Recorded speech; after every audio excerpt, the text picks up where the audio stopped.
Assalamualaikum warahmatullahi wabarakatuh. Perkenalkan, kami dari kelompok 6 offering B akan mempresentasikan eksperimen Frank Hertz. Sebelumnya saya akan memperkenalkan anggota kelompok. Yang pertama ada Nisrina Messi, yang kedua ada Puput Putri Handayani, dan yang terakhir ada saya sendiri, Rahma Alfislautari. Selanjutnya yaitu tujuan praktikum. Dalam eksperimen Frank Hertz, praktikan diharapkan mampu mempelajari tingkat energi diskrit dalam atom dan menunjukkan tingkat energi eksistensi pada atom. Selanjutnya yaitu dasar teori. Pada tahun 1914, Frank dan Hertz melakukan eksperimen untuk menyelidiki tingkat energi diskrit dalam atom. Elektron yang bertumbukan dengan atom memberikan sebagian atau seluruh energi kinetiknya untuk mengeksitasi atom ke tingkat energi yang lebih tinggi. Mekanisme yang dipilih dalam eksperimen Frank dan Hertz adalah teori tumbukan atom dengan partikel lain, yaitu dengan menimbulkan lucutan listrik dalam gas bertekanan rendah sehingga timbul medan listrik yang mempercepat elektron dan ion atomik sampai energi kinetiknya cukup untuk mengeksitasi atom ketika terjadi tumbukan. Pada waktu terjadinya tumbukan dengan partikel lain, sebagian energi kinetik partikel diserap oleh atom. Atom yang tereksitasi dengan cara ini akan kembali ke tingkat dasar dalam waktu rata-rata sampai 10⁻⁸ sekon dengan memancarkan satu atau lebih foton. Frank dan Hertz berhasil membuktikan adanya tingkat-tingkat energi diskrit dalam atom, dan tingkat-tingkat energi ini sama dengan yang terdapat pada spektrum garis. Frank dan Hertz menggunakan alat seperti pada gambar di bawah ini. Perbedaan potensial kecil V0 dipasang di antara kisi dan keping pengumpul sehingga setiap elektron yang mempunyai energi lebih besar dari harga minimum tertentu memberi kontribusi atau sumbangan pada arus I yang melalui amperimeter.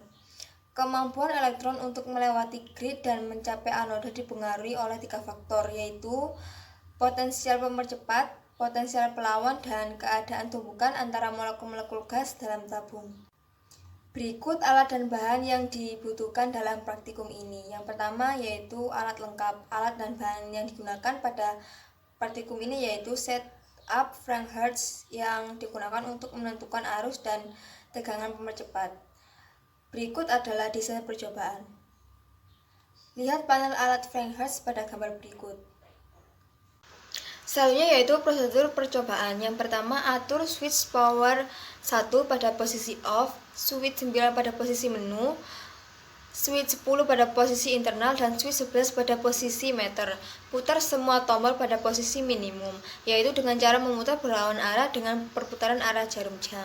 Yang kedua yaitu hubungkan input dengan sumber tegangan 220 volt. Kemudian atur jarum amperimeter pada posisi 0 dengan menggunakan tombol 0. Atur tombol gain pada posisi garis petunjuk mengarah ke atas. Yang ketiga, putar tombol G2K searah jarum jam sampai voltmeter menunjukkan kira-kira 30 volt.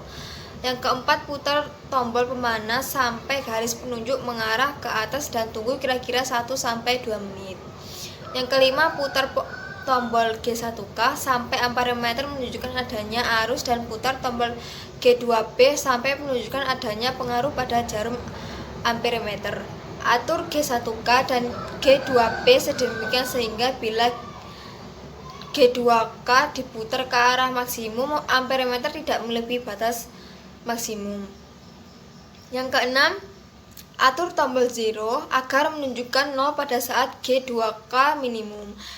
Dari harga 0 pembesar V dengan memutar G2K sedikit demi sedikit yang akan diikuti oleh bertambah besarnya arus yang ditunjukkan oleh jarum amperimeter. Pada posisi harga V tertentu, harga I akan turun drastis kemudian bertambah besar lagi. Cari keadaan penurunan I ini sebanyak 3-4 kali untuk satu proses perubahan V dari harga 0 sampai maksimum. Yang ketujuh, apabila keadaan di atas sudah didapat, minimumkan tombol G2K, kemudian ubah switch 9 pada posisi auto. Selanjutnya maksimumkan tombol G2K, maka akan terlihat secara otomatis jarum voltmeter bertambah tetapi jarum amperemeter naik turun, dan seterusnya. Yang ke-8, minimumkan tombol G2K dan ubah switch 9 pada posisi menu kembali.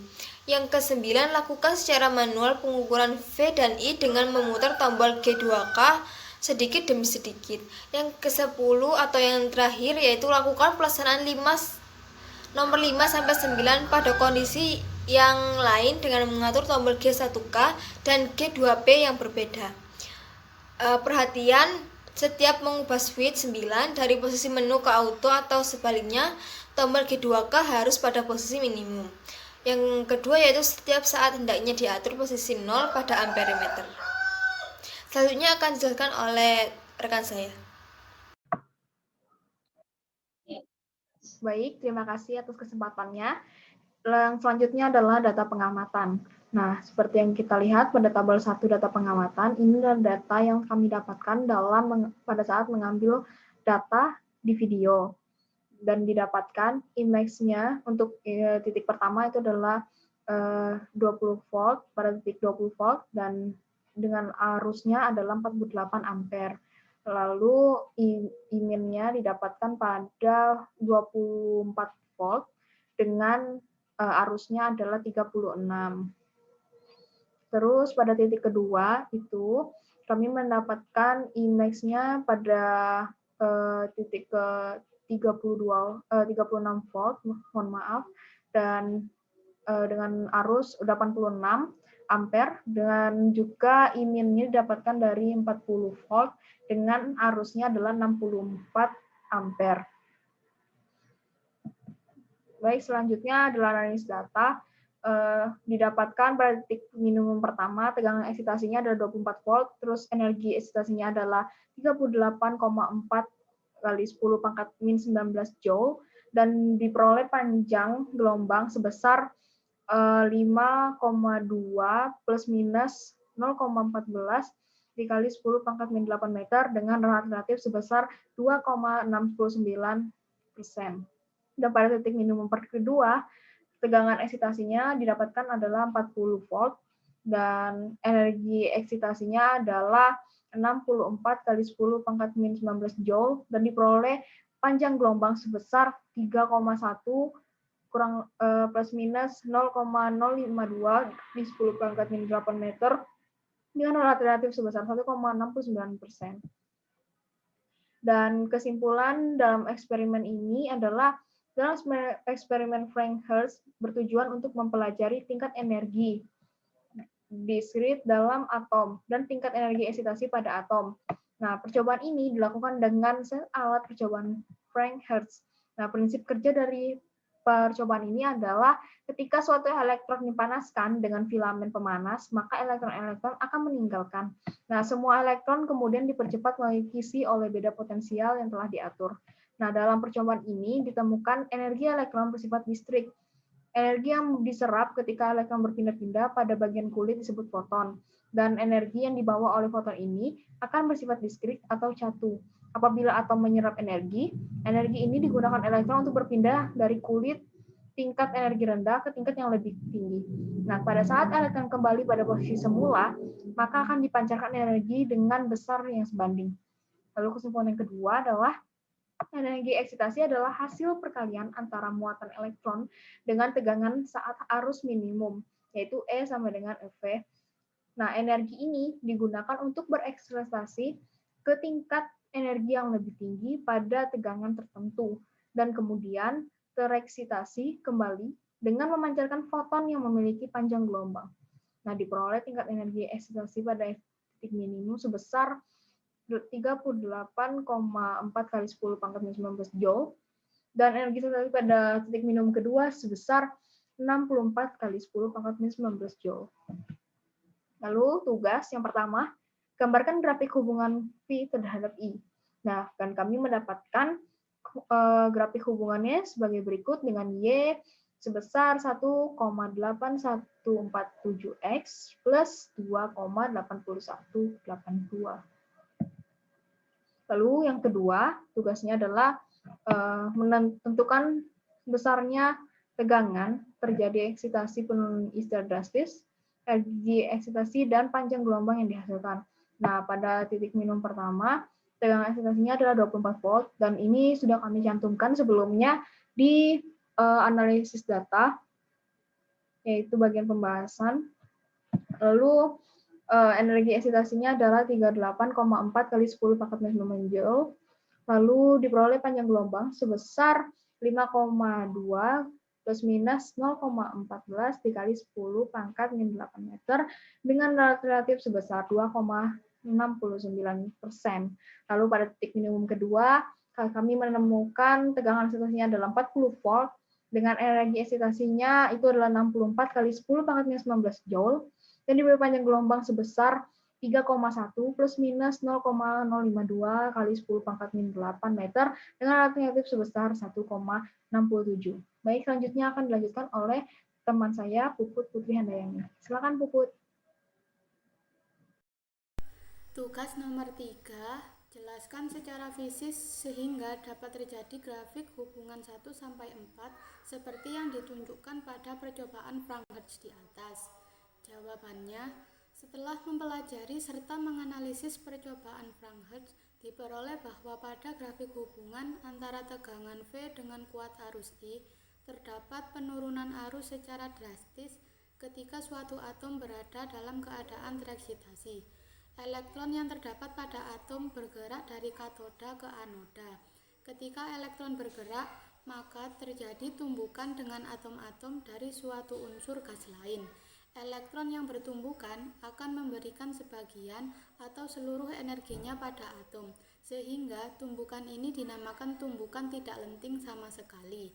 Penurunan arus secara drastis disebabkan karena energi yang diberikan akan sama dengan energi yang dibutuhkan oleh elektron untuk menaikkan atom ke tingkat eksitasi terendahnya. Sehingga nantinya atom akan kembali bereksitasi ke tingkat energi dasar berikutnya. Maka, saat memutar tegangan secara berkala, penunjukan arus akan semakin naik. Namun pada tegangan tertentu, arus akan mengalami penurunan secara drastis. Tugas nomor 4, sebutkan model-model atom yang saudara ketahui dan sebutkan pula kelemahannya. Jawabannya, A. Model atom Dalton pada tahun 1766 sampai 1844. Dalam teori atomnya, Dalton menyatakan bahwa atom merupakan partikel terkecil yang tidak dapat dibagi lagi. Atom suatu unsur tidak dapat berubah menjadi atom unsur lain dan dua buah atom atau lebih yang berasal dari unsur-unsur yang berlainan dapat bersenyawa membentuk molekul dengan perbandingan tertentu dan jumlah massa keseluruhannya tetap. Dalton juga menegaskan bahwa suatu reaksi kimia hanya melibatkan penata ulang atom-atom, sehingga tidak ada atom yang berubah akibat reaksi kimia. Kelemahan pada model atom Dalton ini yaitu tidak dapat menerangkan suatu larutan dapat menghantarkan listrik. Bagaimana mungkin suatu bola pejal dapat menghantarkan listrik, padahal listrik adalah elektron yang bergerak. Berarti pada partikel lain yang dapat menyebabkan terjadinya daya hantar listrik. B. Model atom Joseph John Thomson pada tahun 1859 sampai 1940. Dalam teori atomnya, J.J. Thomson mengemukakan bahwa atom berbentuk bola yang bermuatan positif dan negatif elektron, di mana jumlah muatan positif dalam atom sama dengan jumlah muatan negatif elektron, sehingga secara keseluruhan muatan atom adalah netral. Keadaan atom ini hampir sama dengan roti kismis, di mana elektron diumpamakan sebagai kismis yang tersebar dalam seluruh bagian dari roti. Kelemahan pada model Thomson yaitu tidak mampu menerangkan penyerapan elektron pada frekuensi yang sama. Hamburan partikel alfa yang ditembakkan pada atom dengan sudut hambur yang besar bahkan mampu membalikkan partikel tersebut, yang menunjukkan bahwa muatan positif tidak tersebar merata, melainkan berkonsentrasi pada sebuah inti yang kecil pada pusat atom. C. Model atom Rutherford pada tahun 1971 sampai 1937. Dalam teori atomnya, Rutherford menyatakan bahwa dalam atom terdapat inti atom yang bermuatan positif, yang berukuran jauh lebih kecil dari ukuran atom. Tetapi massa atom hampir seluruhnya berasal dari massa intinya. Model atom Rutherford ini digambarkan terdiri atas inti yang bermuatan positif dan berada pada pusat atom, serta elektron bergerak melintasi inti seperti halnya planet-planet mengitari matahari.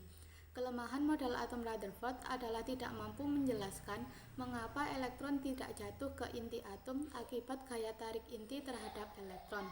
Tidak dapat menerangkan struktur atom yang stabil, kemudian tidak dapat menerangkan spektrum atom, kemudian karena memancarkan energi, jari-jari elektron akan mengecil dan akhirnya akan bersatu dengan inti, sedangkan kenyataannya tidak. D. Model atom Niels Bohr pada tahun 1913.